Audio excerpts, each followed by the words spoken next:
एक बार जरूर सोचिए, आपके पास कुछ जमा पूंजी है, आपके पास एक सपना है। सपना ये नहीं कि आप लंदन या अमेरिका जाके बस जाए, सपना ये कि अपने गांव में, अपने घर में, अपने बिहार में कुछ बड़ा करें। अगर 2021 में हमसे नहीं कहा गया होता कि आप प्लांट लगाइए, आप इन्वेस्ट करिए और भारत सरकार आपसे पूरी एथेनॉल खरीदेगी, तो हम ये काम नहीं करते, हम कुछ और काम करते। आपने सुना सरकार कह रही है आओ फैक्ट्री लगाओ, हम मदद करेंगे, हम सब्सिडी देंगे, हम पॉलिसी लाए हैं।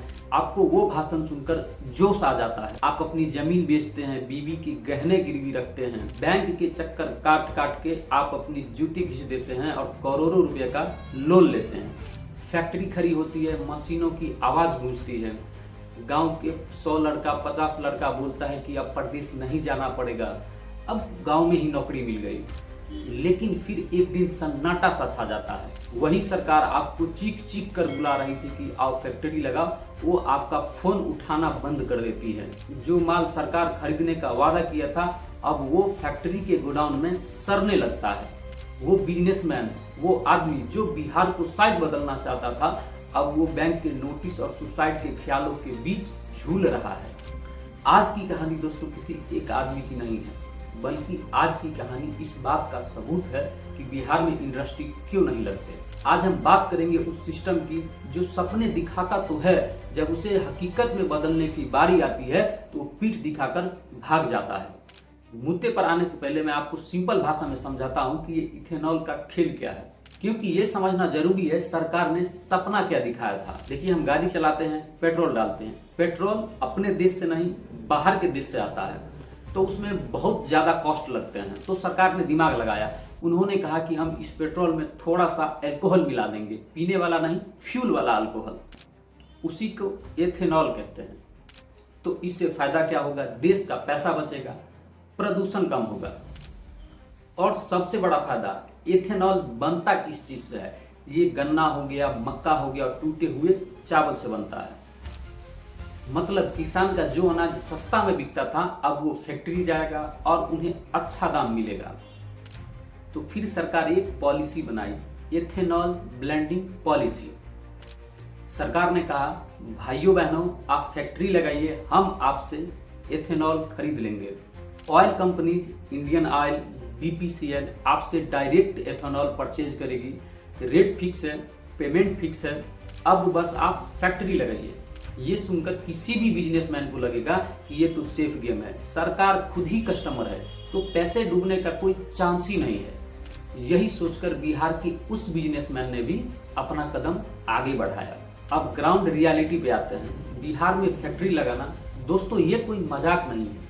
अगर आप गुजरात, महाराष्ट्र या तमिलनाडु जैसे बड़े बड़े राज्यों में फैक्ट्री लगाते हैं तो वहाँ का जो सिस्टम है वो आपका हाथ पकड़ता है। लेकिन बिहार में पता नहीं ऐसा क्यों होता है। यहाँ फैक्ट्री लगाने का मतलब लड़ाई लड़ना, पहले जमीन ढूंढो जिसमें हजारों लफड़े होंगे, फिर बिजली का कनेक्शन के लिए महीनों दौड़ो, फिर पॉल्यूशन बोर्ड की एनओसी, फिर फायर डिपार्टमेंट की एनओसी, और हर टेबल पे शायद दक्षिणा की उम्मीद, और फिर रोड, गांव तक ट्रक कैसे जाएगा, वो रोड बिजनेसमैन को अपने पैसे से बनवानी पड़ती है कई बार। उस बिजनेसमैन ने ये सब चीज किया क्यों? क्योंकि उसे लगा कि आज मेहनत है, पर कल जब मशीनें चलेगी, सरकार हमारा इथेनॉल खरीदेगी, तो हम बैंक का एक एक लोन चुका देंगे। करोड़ों रुपया का इन्वेस्टमेंट हुआ, बैंक से लोन लिया गया, ये सोचकर कि ये सरकारी गारंटी है। घर के कागज बैंक में रख दिए गए, फैक्ट्री बनकर तैयार हो गई, चमचमाती मशीनें लग गई, इंजीनियर्स हायर कर लिए गए, गांव के मजदूरों को उनको काम करने वाला वो वर्दी मिल गई। सोचिए उस दिन का माहौल जिस दिन फैक्ट्री का उद्घाटन हुआ होगा। लगा होगा कि बिहार बदल रहा है, लगा होगा कि अब हम भी किसी से कम नहीं। लेकिन फिर आता है कहानी में ट्विस्ट, एक ऐसा ट्विस्ट जो फिल्म में हो तो अच्छा लगता है, लेकिन असल जिंदगी में ये बर्बादी है। प्रोडक्शन शुरू हुआ, एथेनॉल बन गया, टैंक्स फुल हो गई। बिजनेसमैन ने ऑयल कंपनीज को चिट्ठी लिखती है, इन्फॉर्म करती है कि सर माल तैयार है, ले जाइए, गाड़ी भेजिए। उधर से जवाब क्या आता है? जवाब आता है सन्नाटा। कभी कहा गया अभी कोटा नहीं है, कभी कहा गया पॉलिसी रिव्यू हो रही है, और कभी कहा गया अभी हम खरीद नहीं सकते। ये क्या मजाक है? ये कोई किराने की दुकान नहीं है कि आपने शटर खोला, कस्टमर नहीं आया तो कल दुकान बंद कर देंगे। ये फैक्ट्री है सर। आप जरा गौर कीजिएगा इस बात पर, जब फैक्ट्री लगानी थी तो कहा गया डिमांड अनलिमिटेड है, आप बनाइए तो सही। और जब फैक्ट्री लग गई, पैसे लग गए, प्रोडक्ट रेडी हो गया तो बोल रहे हैं कि अब जरूरत ही नहीं है। ये क्या मजाक है? ये कोई किराना का दुकान नहीं है कि आज आपने शटर खोला, ग्राहक नहीं आया तो कल दुकान बंद कर देंगे। ये फैक्ट्री है सर। इसका मीटर चालू है, बैंक का ब्याज हर घंटे बढ़ रहा है, इलेक्ट्रिसिटी का बिल फिक्स आ रहा है, स्टाफ की सैलरी देनी पड़ेगी, चाहे फैक्ट्री चले या ना चले, चाहे माल बिके या ना बिके। आज वो फैक्ट्री का मालिक जो सेठ जी कहलाते थे, आज वो अफसोस के दरवाजे पे भिखारी की तरह खड़े हैं। जो वादा किया था वो निभा दीजिए, इसमें मेरी गलती क्या है? अब कुछ लोग बोलेंगे अरे हो सकता है बिजनेसमैन की गलती हो, शायद मैनेजमेंट ठीक नहीं हो। नहीं दोस्तों, ये गलती क्वालिटी की नहीं, गलती पॉलिसी यू टर्न की है। मैं हवा में कोई बात नहीं करूंगा, मैं आज आपको प्रूफ दिखाऊंगा कि कैसे बिहार के इन्वेस्टर के साथ सिस्टम ने खेला किया है। इसका सबसे पहला प्रूफ एफसीआई का यू टर्न। सबसे पहला धोखा हुआ रॉ मटेरियल के साथ। सरकार ने कहा बिहार में चावल ज्यादा होते हैं, हम आपको एफसीआई से सस्ते में चावल देंगे, आप इसे एथेनॉल बनाओ। तो लोगों ने करोड़ों की मशीन लगा ली। लेकिन 21 जुलाई 2023 को आई इकोनॉमिक्स टाइम की रिपोर्ट चीख चीख कर बोल रही है कि government suspend FCI rights to ethanol maker. मतलब सरकार ने लिखित में कह दिया कि अब हम चावल सप्लाई नहीं करेंगे। सोचिए उस बिजनेसमैन पे क्या गुजरी होगी। रातों रात रॉ मटेरियल गायब। क्या अब वो बिजनेसमैन खुद खेत में जाकर चावल उगाए? ये पॉलिसी फेलियर नहीं है तो और क्या है?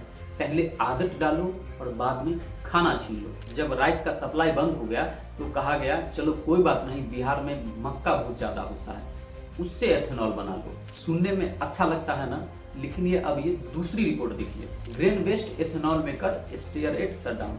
मतलब कि फैक्ट्री बंद होने की कगार पर है। क्योंकि जब मक्का खरीदने लगे तो जो मक्का का रेट 17 रुपए पर किलो था वो बढ़कर 24 रुपए पर किलो हो गया। लेकिन ऑयल कंपनीज एथेनॉल का रेट उस हिसाब से नहीं बढ़ाया। यहाँ पे गणित भी फेल हो गया दोस्तों। लागत बढ़ गई, कमाई वहीं की वहीं रह गई। धंधा दोस्तों प्रॉफिट के लिए होता है, और अगर हर लीटर पे नुकसान ही होगा तो कंपनी तो बंद होगी ही।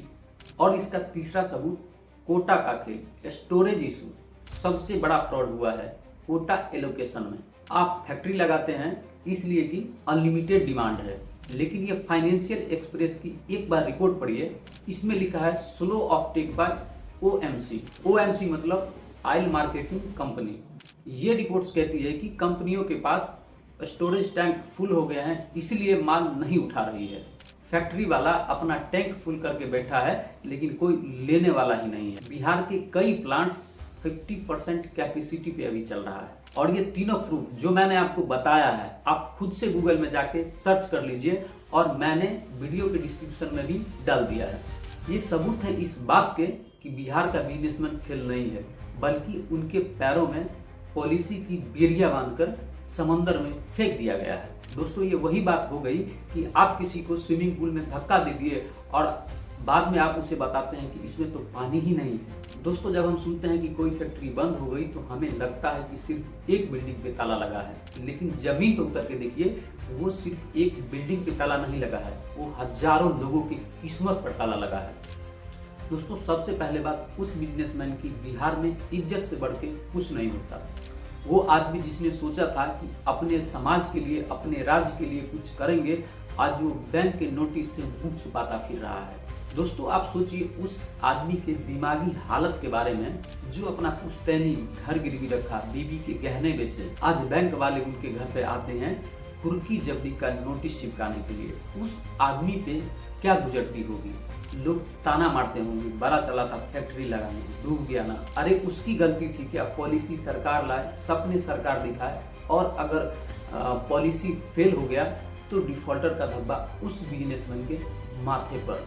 आज के दौर में कई फैक्ट्री के मालिक सुसाइड करने की सोच रहे हैं। ये मैं आपको डरा नहीं रहा हूँ, आपको सच्चाई बता रहा हूँ। याद कीजिए जब फैक्ट्री शुरू हुई थी तो गांव के लड़कों ने सोचा था कि अब अपने बूढ़े माँ बाप को छोड़कर पंजाब, दिल्ली, हरियाणा, गुजरात, महाराष्ट्र, तमिलनाडु काम करने के लिए नहीं जाना पड़ेगा। वहाँ जाके एक जिल्लत भरी जिंदगी नहीं जीनी पड़ेगी। लेकिन आज फैक्ट्री बंद और गेट पर ताला। एक फैक्ट्री बंद होने का मतलब है कि लगभग 200 परिवार का बिखर जाना। दोस्तों, बात यहीं पे खत्म नहीं होती। इस बर्बादी का चेन है किसान। वो किसान जिसने सोचा था कि फैक्ट्री में जाके अपना मक्का बेचेंगे और अच्छा दाम मिलेगा, लेकिन आज वही किसान इन बिचौलियों के पैर पकड़ रहा है। वही पुराना सिस्टम, सस्ती फसल की लूट, इथेनॉल प्लांट से उम्मीद थी किसानों को, लेकिन अब वो उम्मीद भी शायद टूट गई है। अब आते हैं छोटे व्यापारी पे। वो ट्रक वाला जो रॉ मटेरियल लाता था, अब उसका EMI कौन भरेगा? उसके परिवार का खर्चा कैसे चलेगा? क्योंकि फैक्ट्री तो बंद हो गई। वो फैक्ट्री के बाहर चाय नाश्ता की दुकान चलती थी, वो बंद हो गई। वो मैकेनिक जो मशीन ठीक करता था, उसका काम चला गया। एक फैक्ट्री बंद होती है ना दोस्तों, तो 5 किलोमीटर के रेडियस में पूरा मातम सा छा जाता है। बैंक अब बिहार में लोन देने से भी डरने लगे हैं। सरकार ने सिर्फ फैक्ट्री बंद नहीं करवाई, सरकार ने बिहार के इन्वेस्टमेंट की फ्यूचर डिस्ट्रॉय कर दिया है। मेरा सीधा सवाल है सिस्टम से और उन नेताओं से जो मंच पे चढ़ के बड़े बड़े भाषण देते हैं। अगर सरकारी पॉलिसी पे भरोसा करके बिजनेस करना भी गलत है, तो बिहार में इंडस्ट्री लगाएगा कौन? आप इन्वेस्टर सबमिट करते हैं, आप बड़े बड़े उद्योगपति को बुलाते हैं, आपके राज का जो आदमी रिस्क ले रहा है, आप उसका गला घोंट रहे हैं। देखिए, मैं किसी पार्टी का नाम नहीं ले रहा, ना ही किसी पार्टी का नाम लूंगा, लेकिन सरकार किसी की भी हो, सिस्टम नहीं बदलता है। इन्हें लगता है कि पॉलिसी सिर्फ कागज का टुकड़ा है, साइन किया, फोटो खिंचवाई, बस काम खत्म। लेकिन उस कागज के टुकड़े पर किसी ने अपनी पूरी जिंदगी की कमाई दांव पे लगा दी, लेकिन ये इन्हें जरा सा भी समझ नहीं आता है। ये पॉलिसी पैरालिसिस है। मतलब हाथ पैर तो सब है, लेकिन काम नहीं कर पा रहे हैं। आज वो बिजनेसमैन अपने बच्चों को क्या सीख देगा? वो तो यही कहेगा, बेटा पढ़ाई करो, बिहार से भागो, यहाँ अगर कुछ करोगे तो मारे जाओगे, डूब जाओगे। क्या यही फ्यूचर है हमारा? हम रोते हैं कि बिहार में इंडस्ट्री क्यों नहीं है, हम रोते हैं कि बिहार के मजदूर बाहर पंजाब, हरियाणा, दिल्ली, गुजरात धक्के खाने के लिए जाते हैं। अरे यहाँ जब कोई हिम्मत दिखाता है तो आप उन्हें सपोर्ट करने के बजाय उनका पैर खींच लेते हैं। दोस्तों, ये वीडियो मैं किसी की शिकायत करने के लिए नहीं बनाया। ये वीडियो एक चेतावनी है, एक वार्निंग है। अगर सरकार ने तुरंत इस पर ध्यान नहीं दिया, अगर इथेनॉल खरीदने वाली पॉलिसी को ठीक से लागू नहीं किया, तो लिख के लीजिए, अगले 10 साल तक बिहार में कोई भी आदमी फैक्ट्री लगाने की हिम्मत नहीं करेगा। दोस्तों, भरोसा टूटने में सिर्फ 1 सेकंड लगता है, लेकिन जुड़ने में सालों लग जाते हैं। वो भी ठीक से नहीं जुड़ पाता है, और सरकार का भरोसा वेंटिलेटर पर है। मेरा आपसे एक सवाल है, और कमेंट में इसका जवाब जरूर दीजिएगा। क्या बिजनेसमैन का फेल होना सिर्फ उनका फेल होना है, या पूरे बिहार की डेवलपमेंट का फेल होना है? अगर आपको लगता है कि ये गलत हो रहा है, तो इस वीडियो को शेयर कीजिए, और इतना शेयर कीजिए कि आवाज उस बंद कमरे तक पहुंचे जहां पॉलिसी बनती है, और उन्हें पता चले कि फाइल्स और फील्ड्स में कितना अंतर है। क्योंकि आज बात उस बिजनेसमैन की है, कल आपकी होगी, और परसों आपके बच्चे की फ्यूचर की होगी। नमस्कार दोस्तों, मेरा नाम है हर्षित कुशवाहा। वीडियो अगर अच्छा लगा हो तो चैनल को सब्सक्राइब जरूर कर लीजिएगा, एक लाइक जरूर कर दीजिएगा। मैं आपसे इतना ही कहूँगा, जागिए, सवाल पूछिए। तब तक के लिए आपको जय हिंद, जय बिहार।